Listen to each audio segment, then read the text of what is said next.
আসসালামু আলাইকুম ওয়া রাহমাতুল্লাহি ওয়া বারাকাতুহু। মাহতারাম সামিঈন ইকরাম, আজকে নামাজে জানাজার বিষয়ে আলোচনা করব।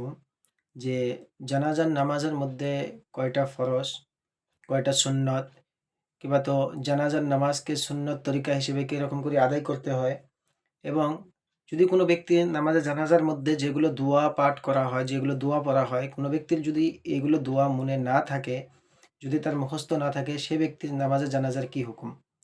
তো ১ নম্বর হইতেছে জানাজার নামাজের মধ্যে কয়টা ফরজ রয়েছে। দেখেন, নামাজে জানাজার মধ্যে ২ টি ফরজ। ১ নম্বর হইতেছে ৪ বার তাকবীর বলা, আল্লাহু আকবার বলা ৪ বার। আর দ্বিতীয় হইতেছে খাড়া হয়া জানাজার নামাজ পড়া। এবং জানাজার নামাজের মধ্যে সুন্নত হইতেছে ৩ টা। নাম্বার ১ নম্বর হইতেছে যে আল্লাহ তাআলার হামদ ও সানা, আল্লাহ তাআলার প্রশংসা বয়ান করা। দ্বিতীয়ত হইতেছে হুজুর পাক সাল্লাল্লাহু আলাইহি সাল্লাতু ওয়াসসালামের উপরে দরুদ শরীফ পাঠ করা। এবং তৃতীয়তে হইতেছে মাইয়াতের জন্য দোয়া করা। আচ্ছা, এবং ৩ নম্বর মাসলাটা হইতেছে যে জানাজার নামাজ পড়ার পদ্ধতি কি, নিয়ম কি? তো দেখেন, সর্বপ্রথম হইতেছে মাইয়াতকে মাইয়াতকে এক জায়গায় রাখিয়া ইমাম সাহেব তার একদম সিনার মোকাবিল, সিনার বরাবর খাড়া হবে। এর বাদে সবাই ইমাম সাহেব সহকারে সবাই দিলে দিলে কিংবা তো জবানের দ্বারা নিয়াত করবে। কি নিয়াত করবে? যে আমি আল্লাহ তাআলাকে রাজি করার জন্য এই মাইয়াতের দোয়ার জন্য জানাজার নামাজ পড়তেছি। আল্লাহু আকবার, ব্যাস। এর বাদে কান পর্যন্ত, কানের এই যে লতি যে আছে, লতি পর্যন্ত হাতকে উঠাইয়া নাভির নিচে হাতটাকে বাঁধা। এর বাদে সানা পড়া, যার শব্দ হইতেছে সুবহানাকা আল্লাহুম্মা ওয়া বিহামদিকা ওয়া তাবারাকা ইসমুকা ওয়া তাআলা জাদ্দুকা ওয়া জাল্লা সানাউকা ওয়া লা ইলাহা গায়রুকা। এর বাদে আমরা আল্লাহু আকবার বলিয়া এর বাদে আমরা কি করব?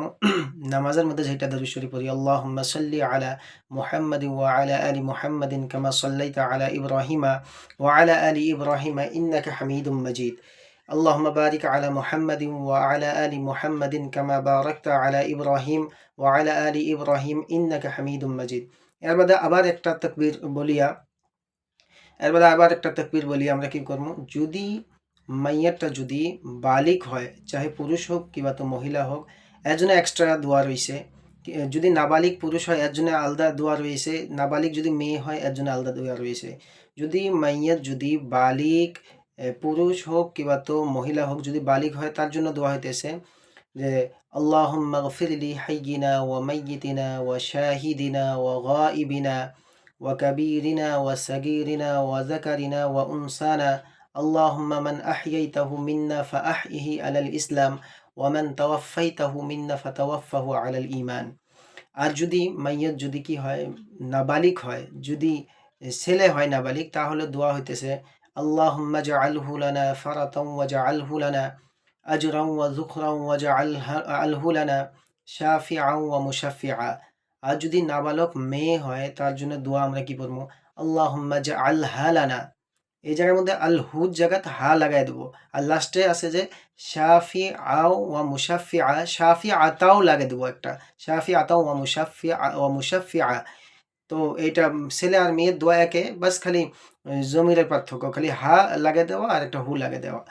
এর বাদে দেখেন কি করবো আমরা? আবার তাকবীর পড়িয়া কি করবো আমরা? সালাম, দুনো পাশে সালাম, ডান দিকে এবং বাম দিকে কি করবো? সালাম ফিরাইয়া দেবো।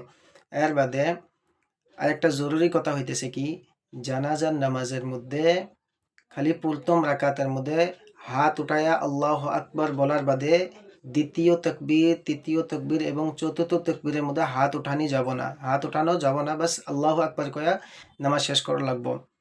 এখন আমি ৪ নম্বর যেটা মাসলা বলতে চাইছিলাম যে জানাজার নামাজের মধ্যে কোনো ব্যক্তির যদি এগুলো দোয়া মনে না থাকে, তে সে ব্যক্তি কি করব? তো সে ব্যক্তির হুকুম হইতেছে, কারো যদি এইগুলো জানাজার নামাজের দোয়াগুলো মুখস্থ না থাকে, সে ব্যক্তি কি পড়বো? আল্লাহুম্মা গফির লানা ওয়া লিওয়ালিদাইনা ওয়া লাহু ওয়া লিল মুমিনিনা ওয়াল মুমিনাত। যদি এই দোয়াও মুখস্থ না থাকে, তাহলে সে ব্যক্তি বাস খালি আল্লাহু আকবার তাকবীর ৪ তাকবীর বললেই তার নামাজ হয়ে যাইব। ওয়াল্লাহু আ'লাম।